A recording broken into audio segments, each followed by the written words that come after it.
Hola amigos, ¿cómo están? Buenos días para todos. Qué alegría que están ahí para compartir un nuevo lunes pastoral en vivo.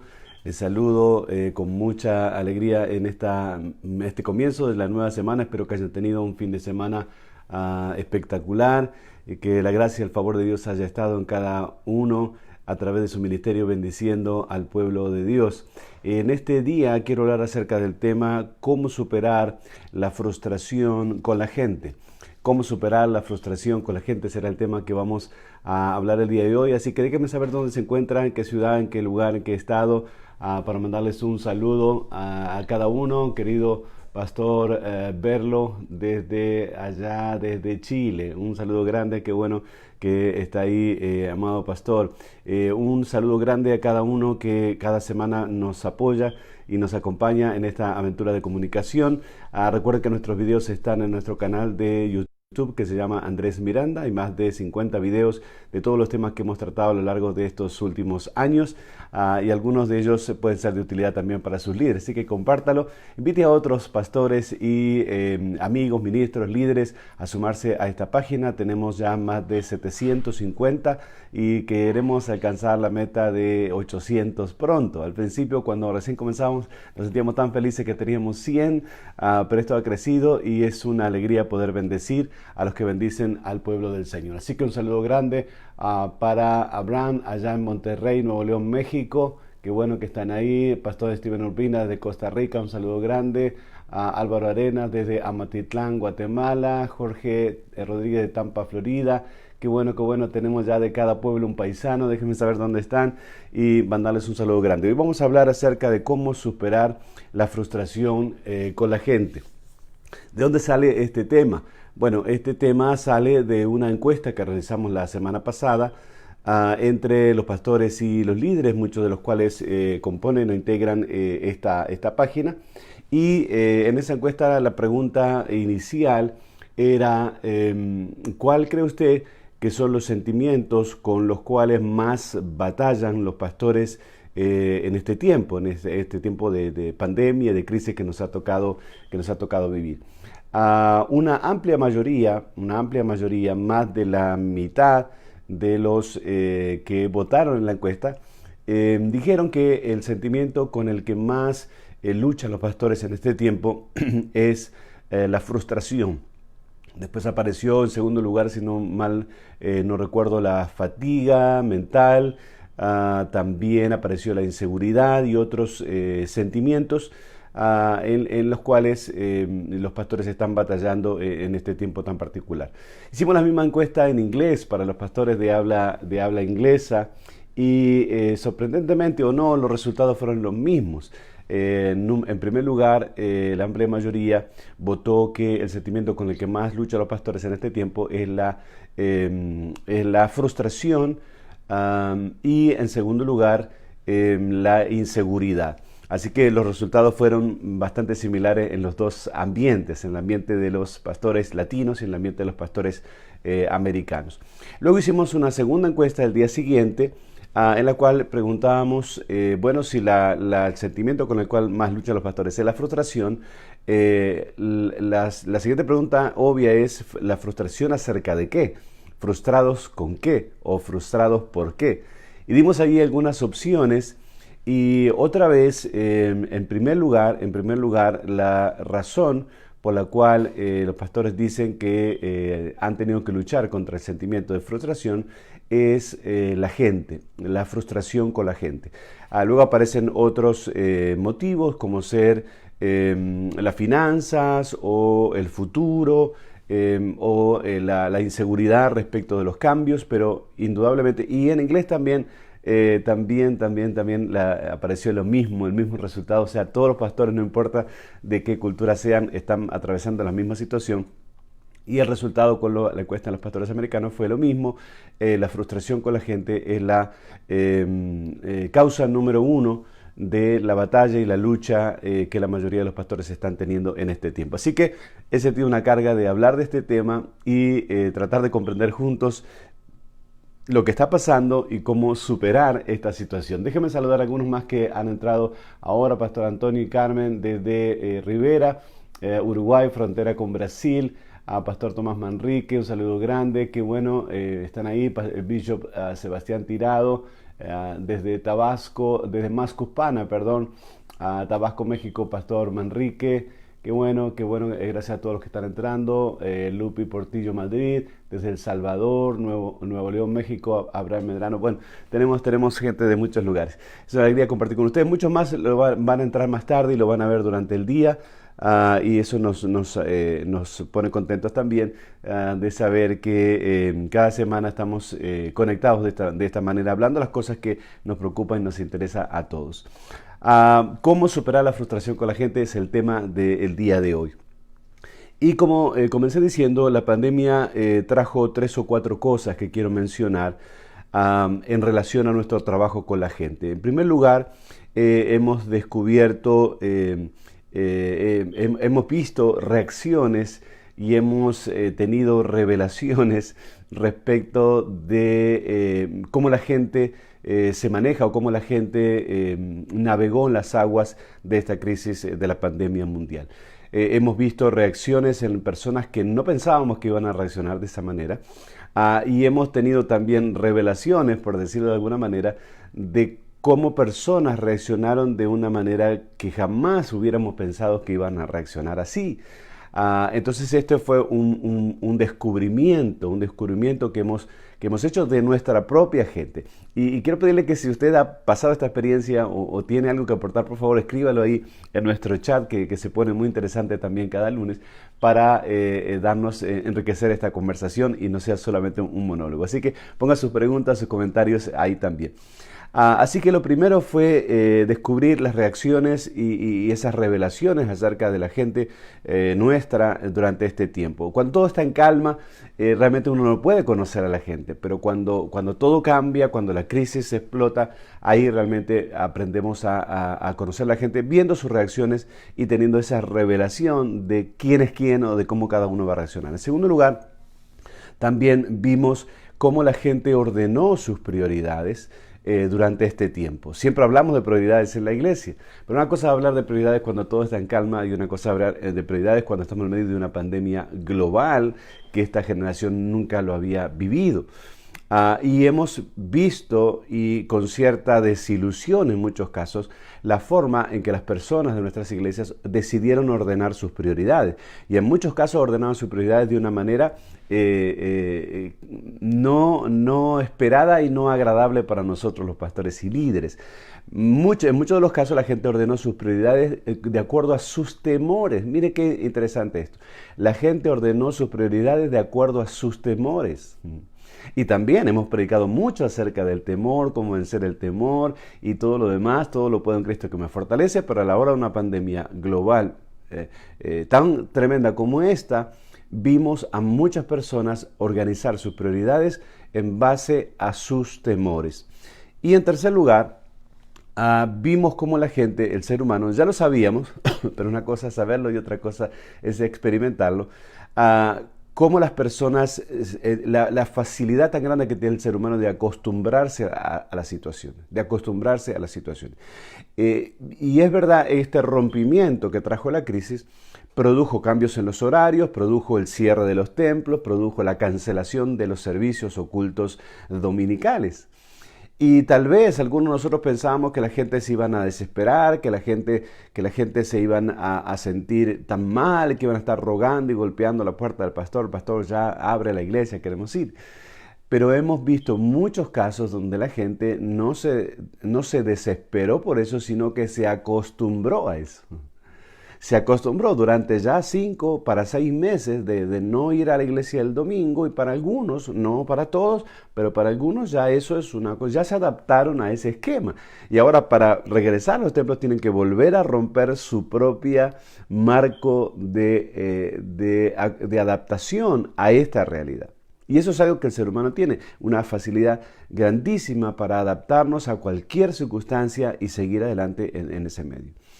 Quizás lo que no hemos sido tan flexibles a la adaptación, no le va a gustar oír esto, pero se lo digo con amor y respeto, hemos sido nosotros los pastores. Quizás nosotros hemos sido demasiado rígidos en la forma en que queríamos transitar la pandemia o en la forma que todavía queremos regresar a la normalidad. y entonces nos chocamos contra el hecho de que las personas, muchas se han acostumbrado a no ir a la iglesia, al hecho de que hay que hacer los servicios más breves. Entonces yo veo muchos pastores frustrados porque no pueden pastorear de la manera que pastorearon siempre.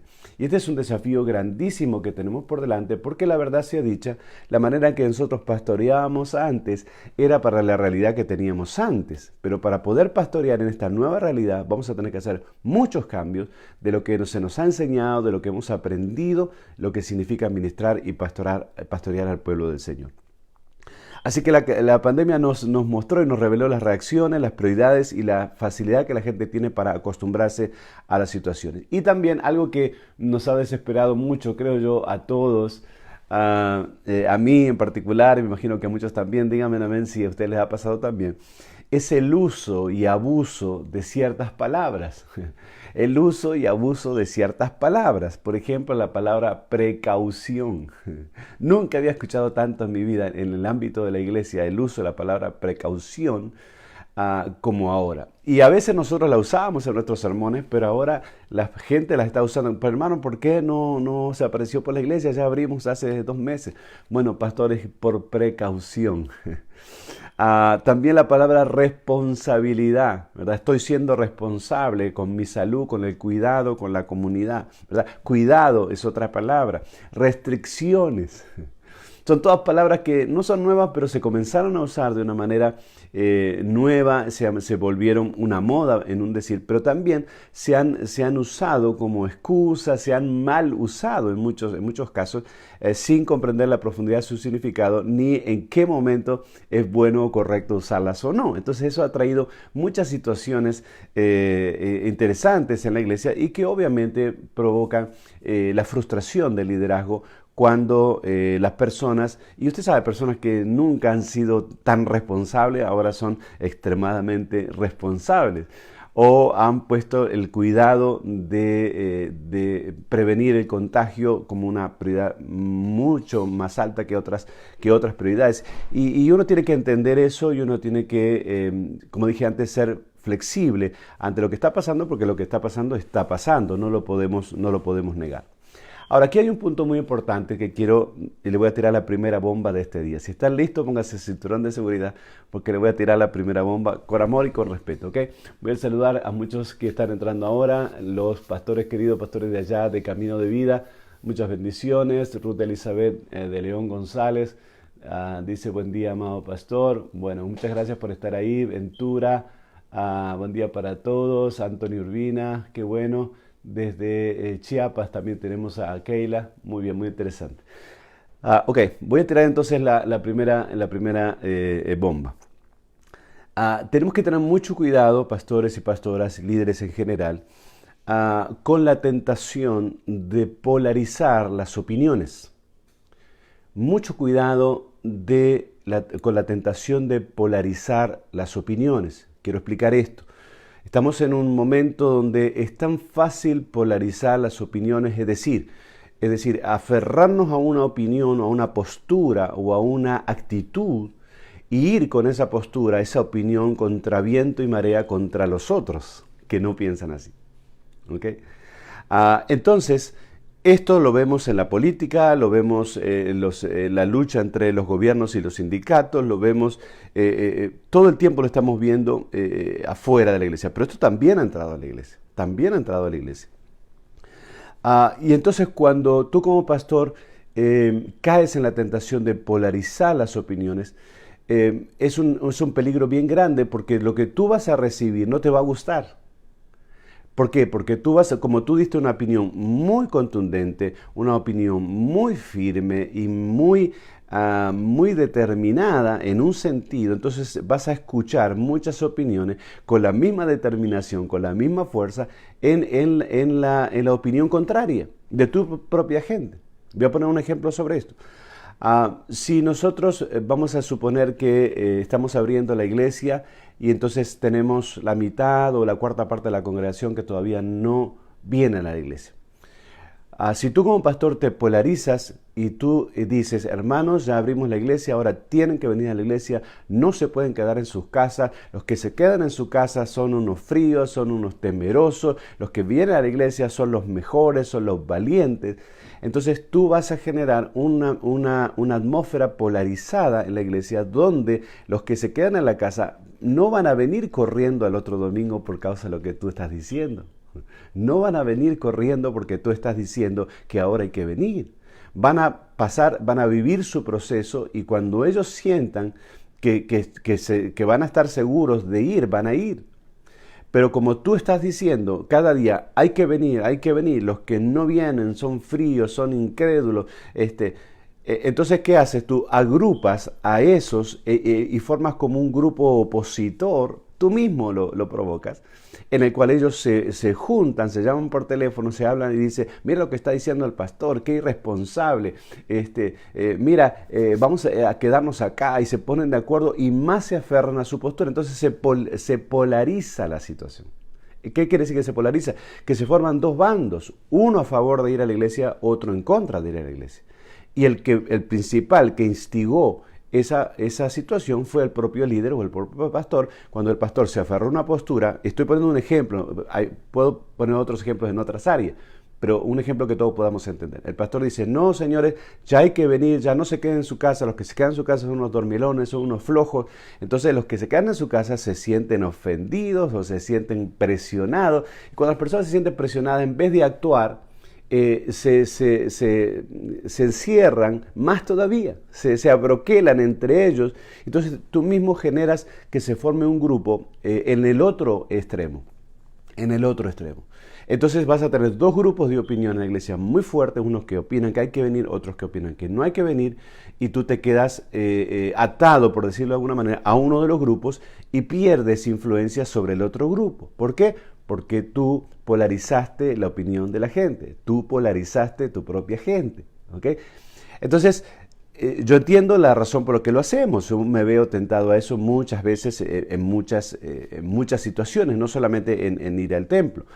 La actitud pastoral polarizante, cuando hay un pastor que es bien extremista en sus planteos, cuando hay un pastor que es bien radical en lo que él dice, corre el riesgo de levantar o de promover un grupo de personas que no le gusta moverse así, que le gusta pensar las cosas, procesarlas, ¿verdad? Y después moverse. Pero como el pastor es tan tajante y tan radical, entonces ellos también lo son.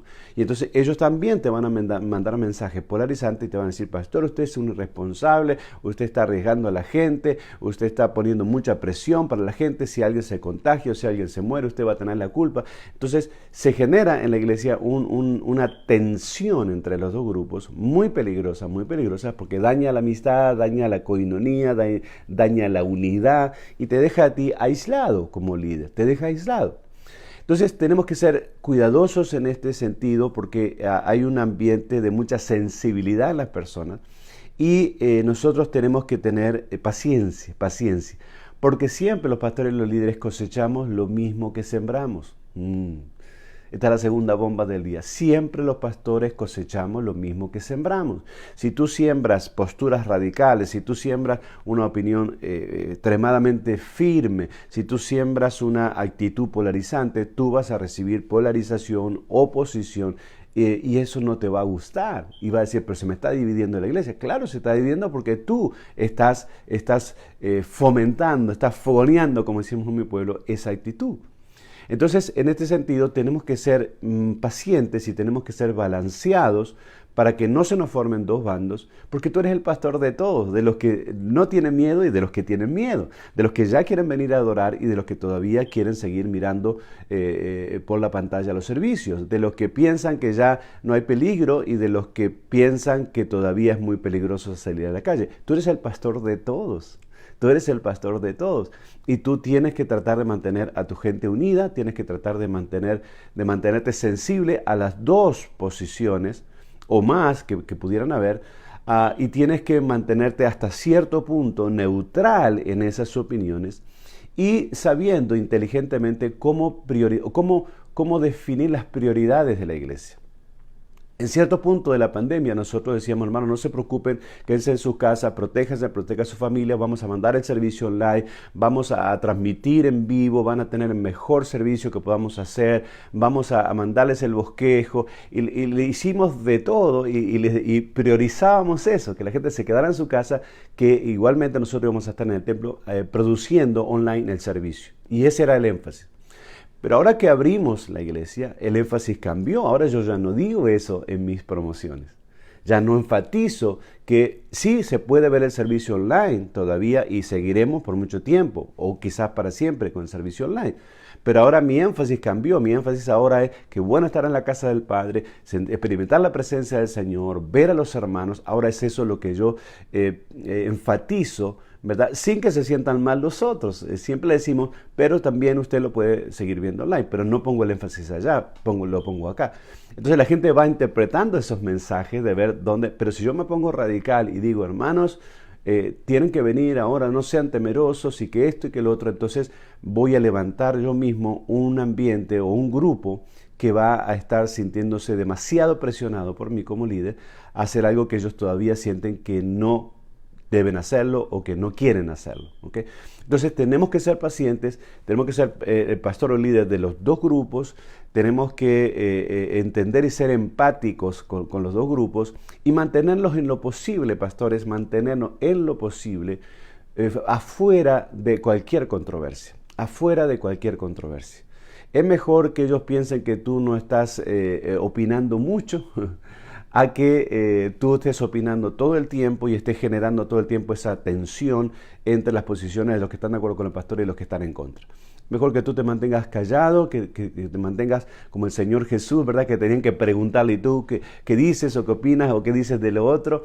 A que nosotros estemos todo el tiempo marcando una situación que puede dejar gente afuera. Y eso es lo que no queremos dejar gente afuera. No queremos que la gente se sienta que están afuera de algo. Queremos que todos se sientan incluidos y con paciencia esperar el tiempo y el momento. Entonces, pastores, no polaricen su iglesia, no generen dos grupos de opinión, no hablen de los unos y los otros, nosotros los que estamos en el templo y los que están afuera. Yo sé que hay muchos pastores que nos están mirando que todavía no abrieron su iglesia.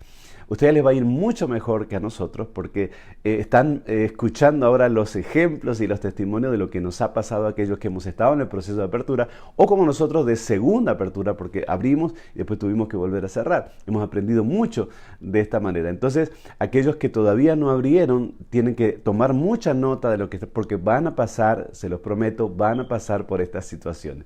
¿Ok? Déjenme saludar a algunos más que están entrando aquí comentando. Pastor Tomás dice, totalmente de acuerdo, es la ley de la siembra y la cosecha. Pastor Héctor, hoy como pastor estamos aprendiendo más que nunca que la asistencia a la iglesia no es la única manera de medir, sí, definitivamente, no se puede medir el compromiso de la iglesia con la asistencia. El tema de la asistencia, hermanos, vamos a hablar otro día sobre eso, está siendo reevaluado. Lo que llamamos asistir a la iglesia no necesariamente significa ser la iglesia. ¿Okay? Entonces eso lo vamos a reevaluar. Pero todos los pastores saben que llega un punto en que van a necesitar y van a desear que los hermanos regresen a asistir a la iglesia por su salud espiritual, por mantener vivo el espíritu de la comunidad y la unidad del espíritu de la congregación, porque el Padre nos espera en la casa y se alegra de que estemos en la casa por la finanza y por muchas razones más. Así que atención a eso, no polarice su gente. Otra cosa que quiero mencionar antes de explicar cómo superar la frustración con la gente, es, ya mencioné esto un poco antes, algo de esto, que muchos pastores no hemos sabido cómo navegar en esta situación. Cómo navegar en el mundo de las redes. Yo conozco casos de pastores que no han salido una sola vez por las redes sociales porque no les gusta, porque no saben hacerlo, entonces han salido sus esposas u otros líderes de la congregación o hermanos de la iglesia, escuche, hermanos de la iglesia que han puesto su página de Facebook y han puesto su programa. Conozco el caso de uno que se puso su programa, le pusieron 18 likes y se fue y se abrió su propia iglesia. ¿Me está entendiendo? Porque se sintió impactado de que le pusieron tantos likes a su programa. Entonces, claro, cuando abrió la iglesia no fue nadie, porque una cosa es que te pongan like en un video y otra cosa es que te acompañen a la aventura de plantar una iglesia. Entonces, muchos pastores dejaron espacios vacíos y otros se aprovecharon para llenarlos. ¿Okay? Entonces, muchos pastores, como dije antes, no supieron manejar el tema de los cambios porque están muy aferrados a una estructura, les ha costado eso, la disrupción tan grande que hubo en los horarios, en las costumbres de la gente, en la cultura, ¿verdad? Y muchos no han sabido todavía entender que la crisis no es un problema, la crisis es una oportunidad. La crisis es una oportunidad para cambio, la crisis es una oportunidad para realinear el ministerio, para cambiar la manera de predicar, la manera de liderar, la manera de organizar la gente y la iglesia. Entonces, yo siento que hemos tenido muchos amigos y colegas que han sido demasiado rígidos y entonces están pagando las consecuencias porque no han podido navegar bien en estas aguas. Y yo le he dicho a la gente, y un líder me lo recordaba ayer, tuvimos una junta con los líderes principales, y me lo recordaba eso, que nosotros no podemos ser muy determinantes en ninguna decisión en este tiempo. Que tal vez usted dice, bueno, vamos a hacer tal evento, pero sí se puede. Y cuando llega la fecha del evento te das cuenta que no se puede y dice, hermanos, vamos a cambiar la fecha porque no se pudo. Y no es que seas informal, no es que no prevenga las cosas, es que la misma realidad va cambiando todos los días. Entonces tenemos que ser flexibles a eso, no encerrarnos y decir, lo vamos a hacer contra viento y marea. No, ser flexibles, aprender a navegar en estas aguas cambiantes y saber que las decisiones son todas temporales, quizás tú pusiste unos horarios ahora si estás reabriendo y quizás esos horarios los vas a tener que cambiar dentro de un mes, 2 meses, ¿ok? Y esa es la manera en que nosotros podemos fluir mejor en esta realidad. El proceso de reapertura va a traer muchas sorpresas. Díganme amén si alguien ya lo ha vivido. Va a traer muchas sorpresas. Dentro de esas sorpresas va a traer, en algunos casos, poca asistencia.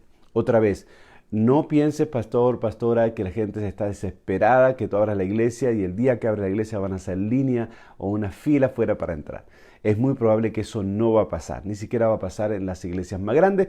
Y las iglesias más grandes, como usted sabe, son las que están en peor situación porque son las últimas que van a abrir, quién sabe cuándo.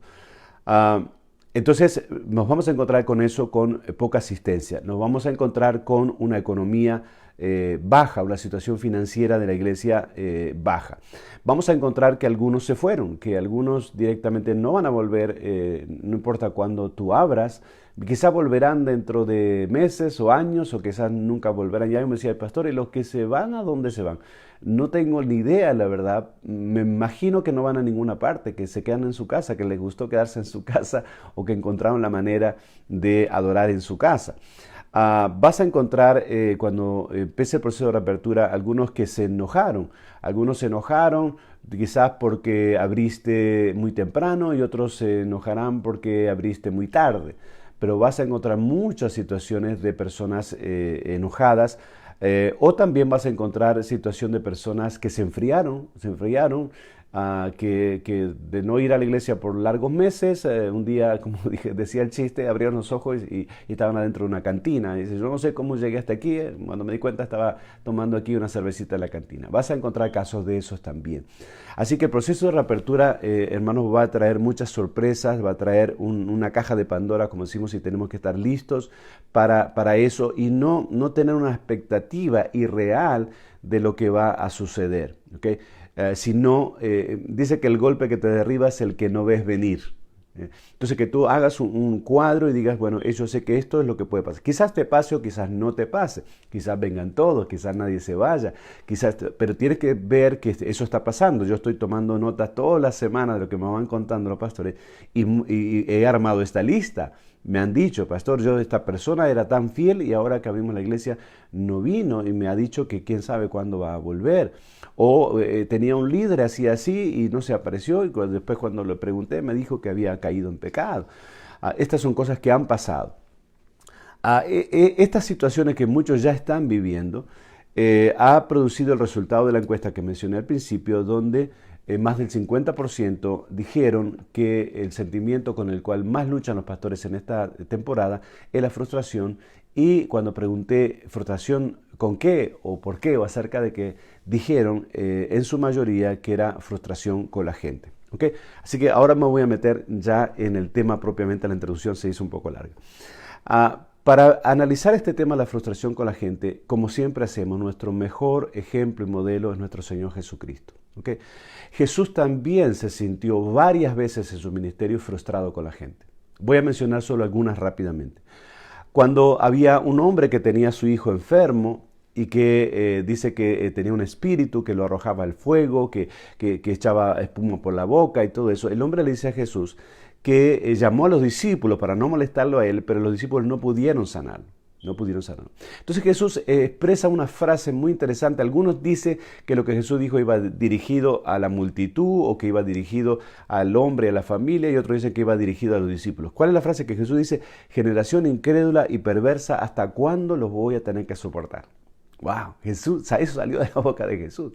En otras palabras, Jesús dijo, estoy harto de soportar esta situación. O sea, evidentemente no era la primera vez que él se sentía frustrado, sea que fuere con la gente o sea que fuere con sus propios discípulos que estaban con él día a día, ¿verdad? Y Jesús expresó con esa frase tan contundente la frustración tan grande que sintió.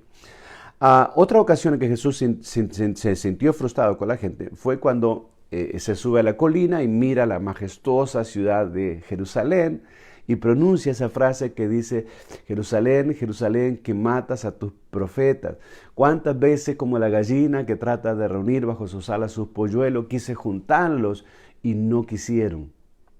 Y Jesús se siente triste y llora mirando Jerusalén, que fue la Salem de Melquisedec. Es el lugar simbólico y tan significativo espiritualmente. Jerusalén, que fue la ciudad de David. La ciudad de David, a Jesús le decían, hijo de David. Ahora Jesús está llorando, frustrado de que no le prestan atención, que lo ignoran, que le han dado vuelta a la espalda. Y que además de no apreciar lo que Él está haciendo por ellos, lo que Él quiere hacer por ellos, Él siente que en Jerusalén lo quieren matar. Y Él expresa su frustración tan profunda y la tristeza que le da de ver esa reacción de Jerusalén. Una tercera ocasión en que Jesús expresa su frustración con la gente es obviamente cuando está en la cruz y la multitud dice que los fariseos y los líderes religiosos, dice, convencieron a la multitud, persuadieron a la multitud que pidieran a Barrabás y que gritaran que lo crucificaran a Jesús. ¿Y qué hizo la multitud? La multitud empezó a gritar, crucifíquelo, señalando a Jesús. Imagínense la frustración tan grande de Jesús, porque quizás ahí había muchos que él había sanado, quizás había muchos que habían oído sus predicaciones, que lo habían seguido. Había posiblemente, y sin posiblemente, muchos infiltrados o gente pagada por los fariseos para que gritaran, pero el caso es que la multitud está gritando, crucifíquele a uno que una semana antes lo habían recibido con mantos y palmas y gritando Hosana al Rey cuando entró triunfante a Jerusalén. Y ahora están gritando. Entonces, fueron momentos de mucha frustración de Jesús, de ver que al final de los 3 años de ministerio parece que el único resultado visible que tiene es que la multitud está diciendo que lo crucifique. También Jesús tuvo ocasiones de frustración con sus propios discípulos, ¿verdad? Con los propios discípulos. En cierta ocasión Él los dejó orando, Él se retiró a orar solo y dijo, ustedes quédense orando acá, cúbrame con oración. Cuando volvió, ¿qué estaban haciendo? Estaban intercediendo, gimiendo, no, estaban durmiendo. Y Jesús expresa su frustración, le dice, no pudieron orar ni siquiera 1 hora. También Él se sintió frustrado con algunos de ellos en particular, con Pedro varias veces. En una ocasión llegó a decirle, apártate de mí, Satanás. Porque en lugar de estar aprendiendo, de estar a la altura de la enseñanza tremenda que recibían diariamente con el Señor, están todavía en los rudimentos en muchos aspectos. Así que Jesús pasó por situaciones de sentirse frustrado con la gente. Él vivió esa experiencia y no la disimuló. Jesús no la disimuló. Expresó en palabras, expresó en actitudes, expresó en sentencias que dijo cuán frustrado se sentía porque la gente no estaba reaccionando como él esperaba o como él le gustaría que ellos reaccionaran, incluso sus discípulos. ¿Okay? ¿Alguien ha pasado eso? Dígame amén. Pastor Marcelo dice el tema muy oportuno. Pastor Luis Fósil, uno de los mayores desafíos que he enfrentado en estas 3 décadas de ministerio no ha sido construir o llenar el templo. A ver qué dice el pastor Luis. No puedo leer todo el mensaje, se me fue. Bueno, pero ustedes lo están leyendo ahí y están poniendo cosas muy interesantes los pastores. Gracias por su por su participación. Ahora, la pregunta es, ¿cómo reaccionó Jesús? ¿Cómo reaccionó Jesús en esos momentos, que fueron muchos, como hemos visto? Solo mencionamos algunos, pero hay más, en los cuales él se sintió frustrado. Y no es que nosotros imaginemos, él expresó su frustración. Él expresó su frustración. Bueno, cuando él está expresando lo frustrado que se siente con Jerusalén, ¿qué hace Jesús? Llora. Se siente triste, llora. ¿Okay? Esa es la reacción que él tiene. Él es un ser humano, a final de cuentas. Él lloró varias ocasiones, lloró frente a la tumba de Lázaro, él se conmovía por el dolor de las personas, habían cosas que emocionalmente lo afectaban, porque él era 100% divino, pero también era 100% humano, no se olvide de eso.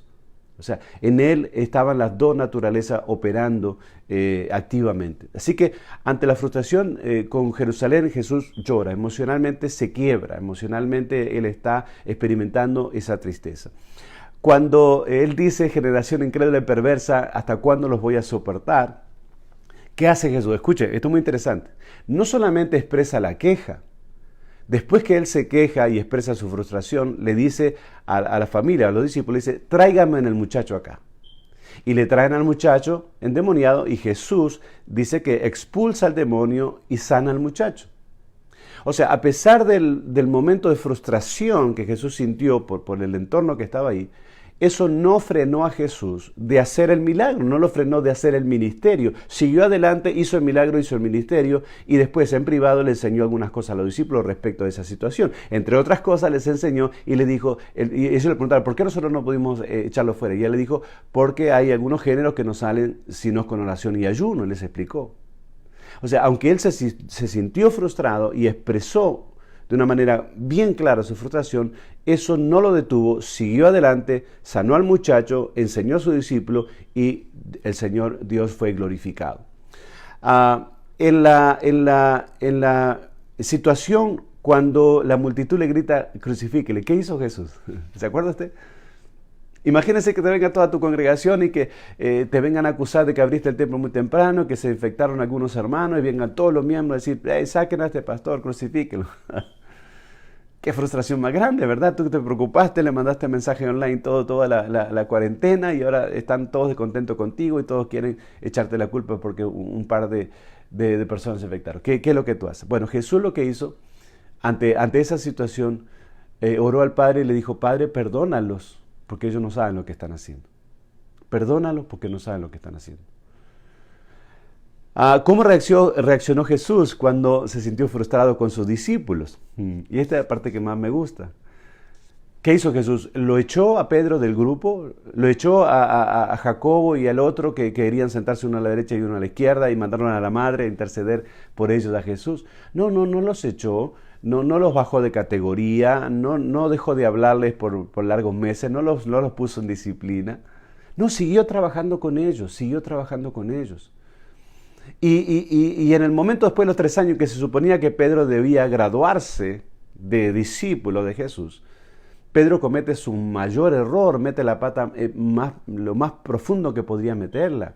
Al final del proceso, cuando ya debería ser el líder de todo el grupo y tener una madurez, 3 años. Oiga, estuvieron 3 años al lado de Jesús.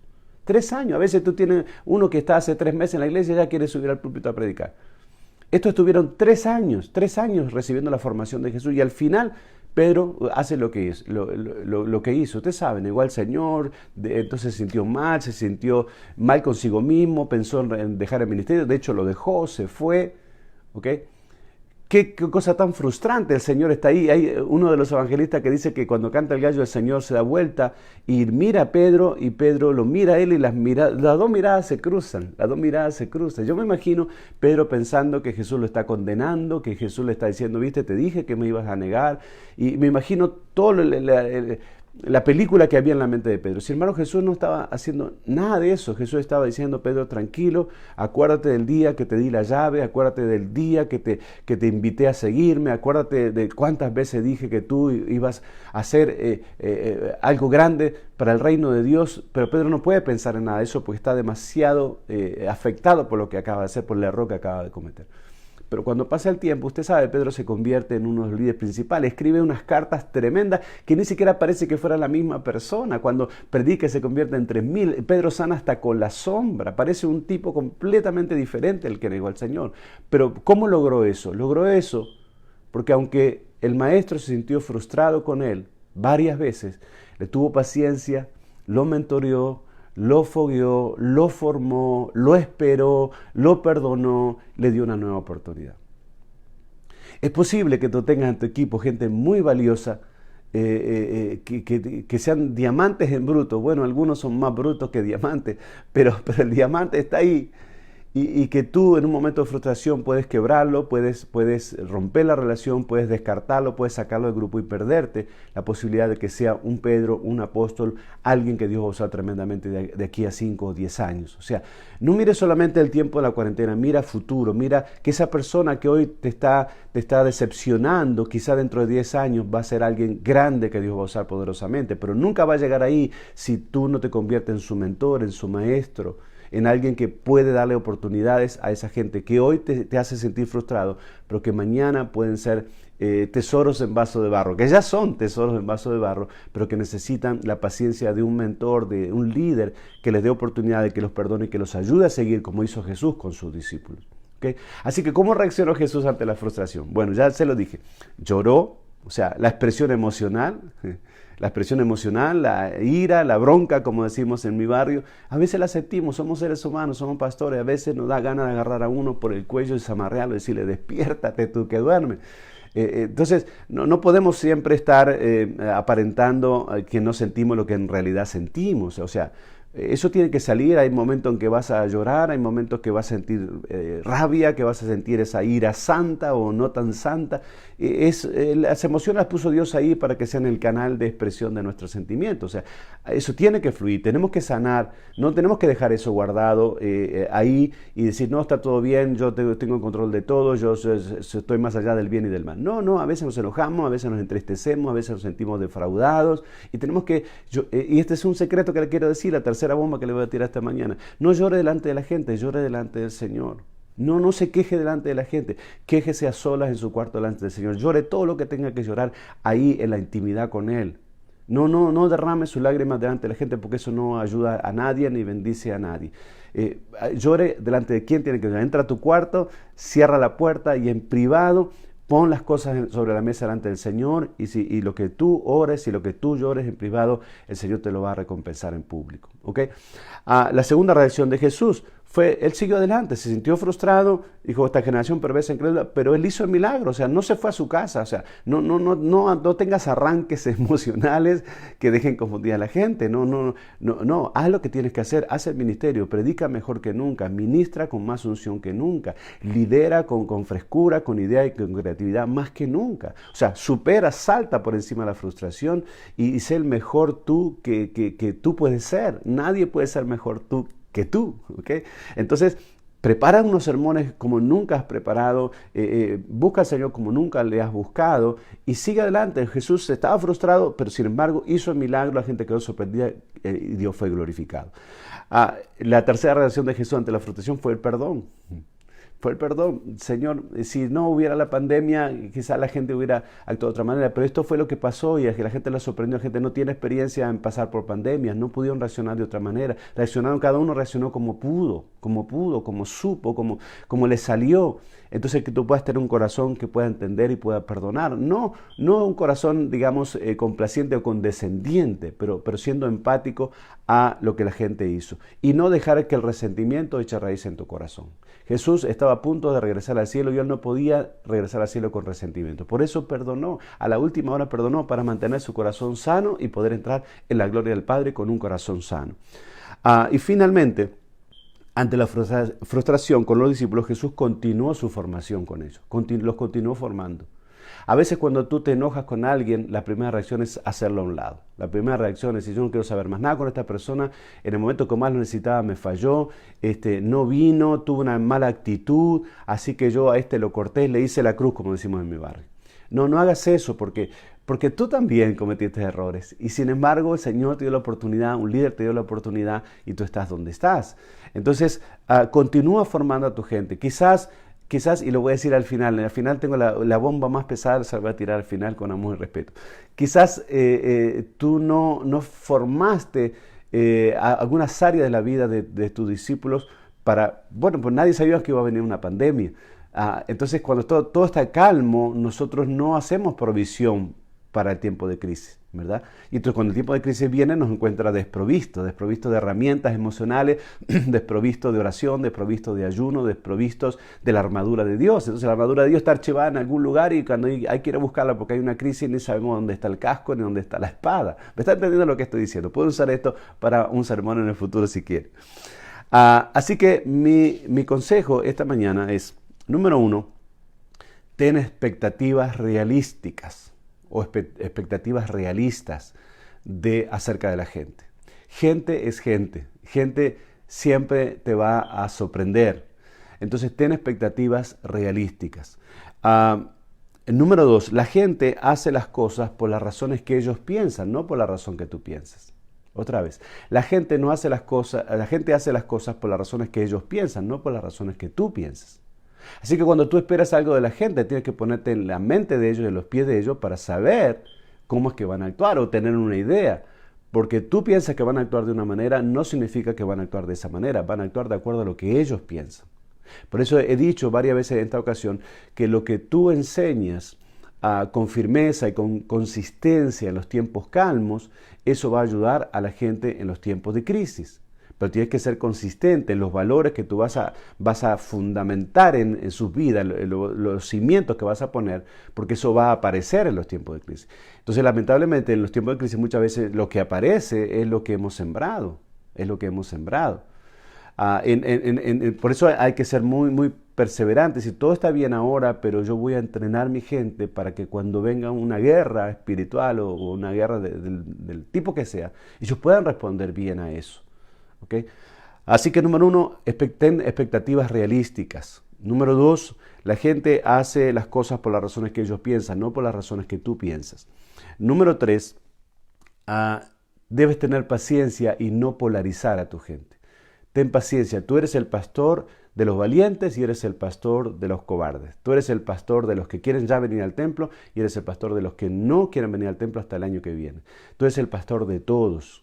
Y todos deben encontrar en ti confianza, refugio, comprensión, cobertura.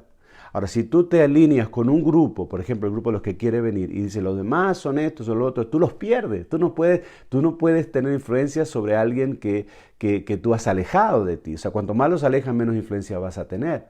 Entonces tienes que mantenerte en una posición neutral para alimentar, bendecir y proveer seguridad y proveer protección y cobertura a toda tu iglesia, pero no polarices, no formes grupos de opinión radicales y mucho menos te limites a un grupo porque entonces pierdes la influencia sobre el resto del grupo. ¿Okay? Mantente y si es posible alejado de cualquier controversia, eso va a estar mucho mejor. Pero ten paciencia. Número 4, debes motivar en lugar de culpar. Motivar en lugar de culpar. Yo veo constantemente líderes, colegas que trabajan tratando de movilizar a su congregación sobre la base de la culpa. Eso no está bien y eso no produce resultado. Decirle a la gente que se van a ir al infierno o decirle a la gente que son unos carnales y decirle a la gente que eso no va a ayudar, los va a sentir peor, los va a hacer sentir más culpable y no vas a tener una reacción positiva. Oiga, no va a tener una reacción positiva de un énfasis negativo. Si su énfasis es negativo, la respuesta que usted va a recibir va a ser negativa también. O sea, la gente no actúa porque tú le digas lo malo que son o que van a hacer haciendo tal o cual cosa. La gente actúa cuando es inspirada, cuando es motivada. Entonces nosotros pastores, claro, yo he escuchado a muchos pastores decir, yo no soy un motivador, mis mensajes no son un mensaje de autoayuda. Y está bien, yo entiendo lo que quiere decir, predicamos la palabra de Dios, no predicamos técnicas de autoayuda. Somos predicadores, somos siervos, no somos motivadores. Pero la motivación es lo que mueve las emociones de la persona y las personas deciden luego de experimentar emociones. O sea, las personas no necesariamente deciden racionalmente, deciden movidos por una emoción. Cuando hay una motivación o hay una inspiración. Entonces tenemos que aprender los pastores a motivar a nuestra gente, y no solo trabajar sobre la culpa. Si tú dices, bueno hermano, los que no vienen a la iglesia el Señor va a estar triste con ustedes y el diablo los va a agarrar y les va a ir mal y se van a enfermar. Eso no va a producir nada bueno. Pero cuando tú dices, hermano, estamos teniendo unos servicios fantásticos, en la presencia del Señor llenó el templo, la palabra nos habló tremendamente. Eso motiva, inspira a la gente a venir. Cuando usted dice, vamos a tener una vigilia y va a caer el fuego del Espíritu Santo y vamos a interceder juntos y se va a sacudir el edificio donde vamos a estar, no se lo pierda, hay una palabra especial esperándole. Eso genera expectativa. La gente viene, pero cuando usted dice, hermanos, vamos a tener una vigilia, nadie debe faltar, todos tienen que estar ahí, es su obligación venir. Eso no trabaja. Tenemos que aprender a inspirar, motivar, no a culpar. Jesús vino a quitar las culpas. No debemos ponerle culpa a la gente que Jesús se la ha quitado. Debemos aprender a motivar, a inspirar. Pero ¿cuál es el problema? Que para poder motivar y para poder inspirar efectivamente, el primero que tiene que estar motivado, el primero que tiene que estar inspirado es el pastor, es el líder. Si yo no estoy motivado, la gente mía no va a estar motivada, porque la gente te ve, tus gestos, tus palabras, tus ademanes, si ríes, si no ríes. La gente inmediatamente te lee el corazón, Han pasado años escuchándote ahí cada domingo, o sea, te conocen por dentro y por fuera. Y saben si tú estás motivado o saben si tú estás preocupado. Saben si estás entusiasmado. Entonces, cuando ellos te ven entusiasmado, motivado, expectante, ellos fluyen en esa confianza que tú le inspiras. ¿Okay? Entonces el primero que tiene que estar motivado, inspirado, es el pastor. Claro, muchos pastores están fatigados, muchos pastores están estresados, están cansados, están débiles. Entonces necesitamos descansar, necesitamos realimentar nuestra batería, necesitamos nutrirnos nosotros también. Yo veo muchos pastores con mucho amor y respeto, les digo, muy atentos a todos esos videitos que están mandando y todas esas cosas apocalípticas y teorías conspirativas, y se están nutriendo de eso. Pastor, si tú te nutres de eso, lo que tú vas a soltar en la predicación va a ser todo eso, y la mayor parte de eso es basura, no tiene bendición, no es nada serio, no son personas confiables, no son gente reconocida. Entonces es mejor nutrirte del Señor, nutrirte de su palabra, escuchar a otros pastores, alimentarte espiritualmente, tener alimento fresco en tu corazón que te alimenta a ti y luego tener alimento fresco para compartir con la congregación. Para tener la revelación de Dios cada semana, de entregar algo nuevo y fresco al pueblo. Entonces, cuando tú haces eso, la gente te ve motivado, te ve inspirado, te ve alegre. Entonces, el pueblo fluye contigo. ¿Okay? Entonces, esto es clave. Y lo último, entonces, que voy a decir respecto a cómo superar la frustración con la gente. Voy a repasar un poquito, si me permite, aquí. Número 1, tener expectativas realistas. Número 2, la gente hace las cosas por las razones que ellos piensan, no por las razones que tú piensas. Número 3, hay que tener paciencia, no polarizar tu iglesia, no polarices tu congregación. Número 4, aprender a motivar en lugar de culpar. Y número 5, esta es la bomba final. Tenemos que aprender a formar ovejas de desierto, no de redil. Ovejas de desierto, no de redil. Y usted sabe, yo he hablado de esto otras veces. Nosotros de nuestra cultura evangélica latina tenemos una canción muy popular que se llama, creo que se llama así, Eran 100 ovejas. ¿Se acuerdan de esa canción? Eran 100 ovejas que había en el desierto, eran 100 ovejas que amante cuidó. Pero al llegar la noche, un día, al contarlas todas, ¿qué pasó? Le faltaba una y el pastor se puso triste. Entonces dice la canción, las 99 dejó en el aprisco, dejó en el redil, y por la montaña a buscarlo fue. La encontró gimiendo, temblando de frío, curó sus heridas, la cargó en sus hombros y al redil volvió. Eso es lo que dice la canción. ¿Okay? Ahora, cuando usted va a leer el pasaje bíblico que inspiró la canción, usted se da cuenta que el pasaje bíblico es completamente diferente a la letra de la canción. A tal punto, esto ha moldeado nuestra manera de pensar y la manera de pensar de la gente, que mucha gente cree que la letra de la canción fue sacada de la Biblia. Es más, hay gente que teológicamente repite o cree frases de la canción pensando que fueron... Y la historia bíblica en los dos evangelios que menciona esa parábola que Jesús hizo, es completamente diferente, es completamente diferente. Para empezar, en ningún momento en el relato bíblico dice que el pastor, que el buen pastor, dejó las ovejas en el redil. No dice eso, dice exactamente lo contrario. Dice que él dejó las ovejas en el desierto. En los dos evangelios que menciona la historia, dice que él dejó las ovejas en el desierto. ¿Okay? Es muy distinto dejar las ovejas en el redil que dejarlas en el desierto. En el desierto es a la intemperie. El desierto era el lugar más peligroso de aquella época, donde habían serpientes, animales, y donde se suponía, la cultura popular suponía que se movían los demonios y todo eso.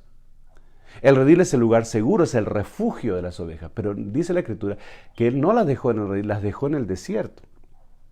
O sea, ahí tenemos una diferencia bien grande. Y por eso yo digo que nosotros hemos formado en gran medida ovejas de redil, no de desierto. Ahora, ¿cómo es que el pastor es un irresponsable o está demasiado apurado por la ovejita que se lastimó, que dejó las ovejas en el desierto? No, las ovejas en el desierto él las dejó juntas, la manada, no sé cómo se llama, el grupo de ovejas, porque él sabe que el lobo no ataca al grupo de ovejas juntas, el lobo ataca a la oveja que está solita. Por eso la urgencia de ir a buscarla. La urgencia de ir a buscarla no es porque está lastimada. En ninguna parte dice que está lastimada en la Biblia. En ninguna parte dice que está lastimada. Él la va a buscar por la razón de que está sola y corre peligro de que el lobo la coma. El lobo entonces deja a las otras unidas en el desierto, porque las ovejas unidas, aunque la dejen en el desierto, se cuidan solas. ¿Me está entendiendo? Y vaya aplicando esto a nuestra vida congregacional. Las ovejas unidas, aunque las dejen en el desierto, se cuidan solas. Y el lobo no se mete con ellas porque están unidas. Y se cuidan entre sí, se protegen la espalda. O sea, no hay problema de que las dejen en el desierto. Pero si nosotros formamos una generación de creyentes de redil, entonces sí, esa generación de creyentes de redil vamos a estar luchando toda la vida, que no se peleen, que estén unidos, o vamos a hacer diferentes rediles para poner los diferentes grupitos, y vamos a estar siempre atentos, y cuando nosotros nos vamos los tenemos que dejar encerraditos, porque si no se escapan se los come el lobo. Ese es el tipo de oveja que a veces nosotros sin querer estamos formando.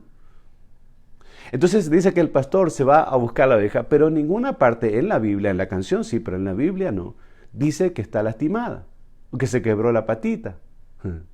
No dice eso.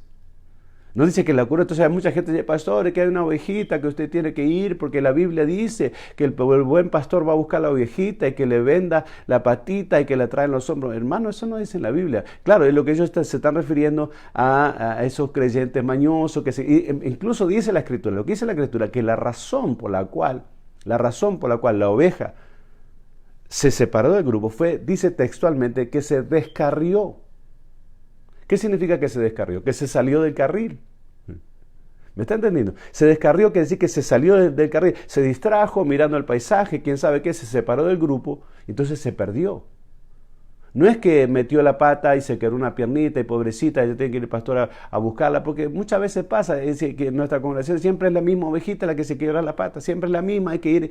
No, pero eso no es bíblico ni es la idea de la enseñanza de Jesús. Entonces, dice la canción, esta historia triste vuelve a repetirse.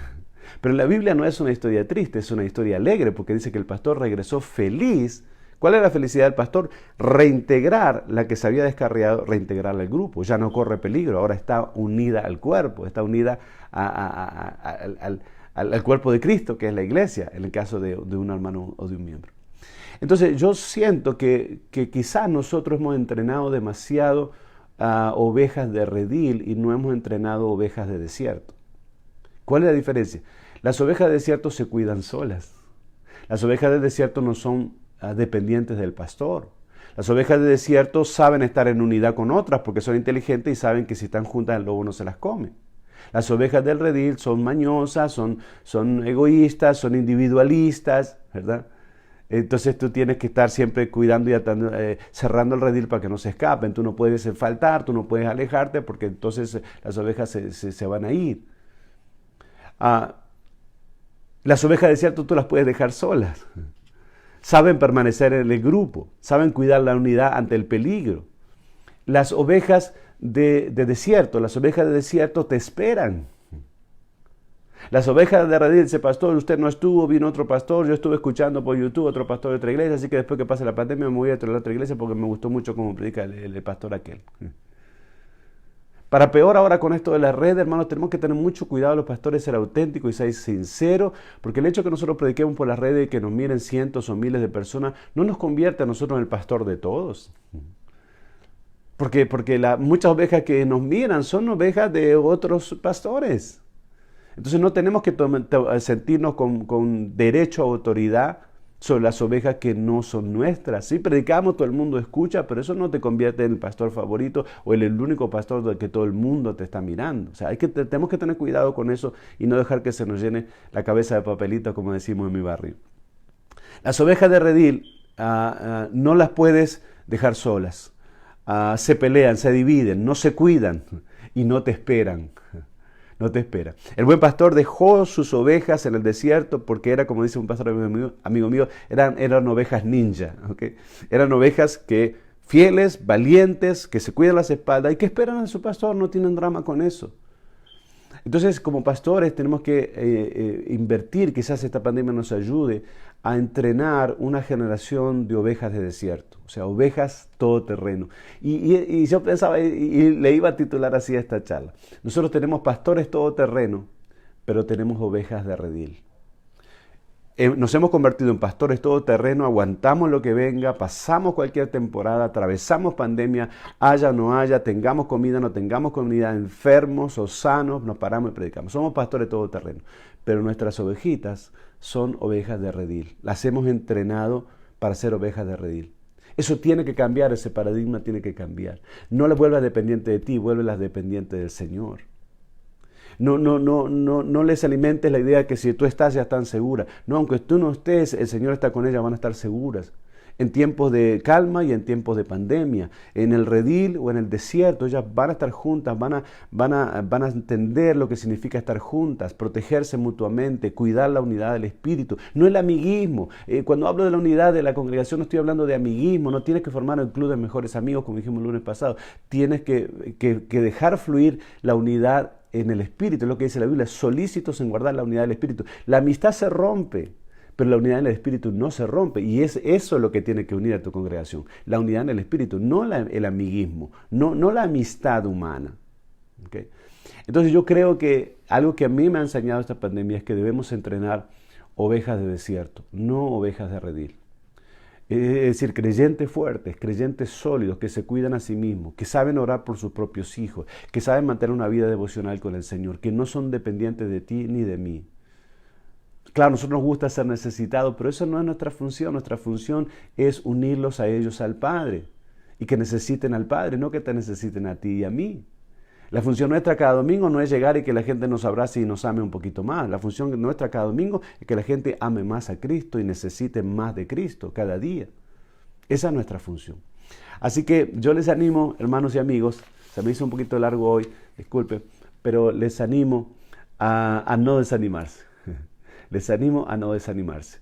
A saber que Jesús también se sintió frustrado con la gente. Pero al final del día, él sabía que la única manera de solucionar el asunto era morir por la gente. Era morir por la gente para darles una oportunidad de que alcanzaran, que pudieran ser lo que Dios quería, lo que Dios soñaba que ellos pudieran ser. Y tú lo lograste, yo lo logré, muchos lo hemos logrado, hemos entrado al reino, hemos conocido la luz, hemos sido libres de nuestros pecados y de nuestro pasado y estamos cumpliendo un propósito. Eso es lo que el Señor quiere. No tengas temor de expresar tu frustración, pero ten cuidado de ser paciente, de ser el pastor de todos y de formar una generación de ovejas de desierto, no ovejas de redil. Las ovejas de redil son muy bonitas, pero son para tiempos calmos. Tú necesitas una generación de ovejas de desierto, ovejas todoterreno, amén. Miembros todoterreno, líderes todoterreno. Y entonces vamos a ver la gloria del Señor. Les animo, les amo, oro por ustedes, oren por mí también. y vamos adelante, grandes cosas vienen, una nueva temporada se está abriendo delante de nuestros ojos, una gran cosecha viene y la vamos a levantar con la ayuda del Señor y con muchas congregaciones llenas de ovejas de desierto, llenas de discípulos para la gloria del Señor. Les bendigo, les espero aquí la próxima semana. Voy a leer todos sus comentarios, siempre lo hago uno por uno. Me dan muchas ideas y nuevos temas salen a partir de los comentarios. Gracias por participar, que Dios los bendiga y seguimos en contacto muy pronto.